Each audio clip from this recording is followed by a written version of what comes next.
உங்க எல்லாருக்கும் ஒரு வீடியோ காட்டவா? சொல்லு. இங்கே பாருங்க, நான் என்கிட்ட காசு இல்லைனால நான் எங்கள் அம்மாவுக்கு பர்த்டே காசு இல்லைனால நான் அம்மாவுக்கு சர்ப்ரைஸ் பண்ணனால தான் இதெல்லாம் வந்தேன். இங்கே பாருங்க, ஹார்ட் வந்திருக்கேன், சூரியன் வந்திருக்கேன், பருப்பு வந்திருக்கேன், அதுக்கப்புறமா கேக் வந்திருக்கேன், அம்மா பக்கத்தில் வந்திருக்கேன், லவ் யூ மாமான்னு எழுதியிருக்கேன். எனக்காக பண்ணியா? ஆமாம், ஆனால் என்கிட்ட காசு இல்லையே. ஏன் காசு இல்லை? பரவாயில்ல, எனக்கு இதுவே ரொம்ப பிடிச்ச கிஃப்டாக தானே இருக்கு. இல்லை காசு பரவாயில்ல, எனக்காக நீ வரைஞ்சில, அதுவே பெருசு தானே. எங்க காட்ட இன்னொரு தடவை அதை. இந்த கேக்கு எனக்காக தானே வரைஞ்ச.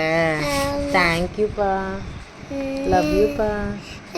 என்னால் புது கேக்காக வரைய முடியல, அதனால எனக்கு பிடிச்ச கேக்கு நான் என்னமோ தோணி வரைஞ்சிக்கேன். உனக்கா தோணுதா வரைஞ்சியா? அழகா தானே இருக்கு. இங்கே பக்கத்துல நானா இது கிரீன் கலர் ட்ரெஸ்ஸா? அழகா இருக்குடா, தேங்க்யூடா. நீங்க நேற்று கிரீன் கலர் என்னமோ ட்ரெஸ் போட்டீங்கல்ல, அந்த ட்ரெஸ் தான் நானும் வரைஞ்சிருக்கேன். அப்படியா? ஹார்ட் வரைஞ்சிருக்கு உள்ள. ஓ, ஹார்ட்லாம் போட்டிருக்கியா? இங்கே பாருங்க. தேங்க்யூடா. பாய் சொல்லிடு. பாய். லவ் யூ மாமா, பழக்கமாக வச்சிங்க.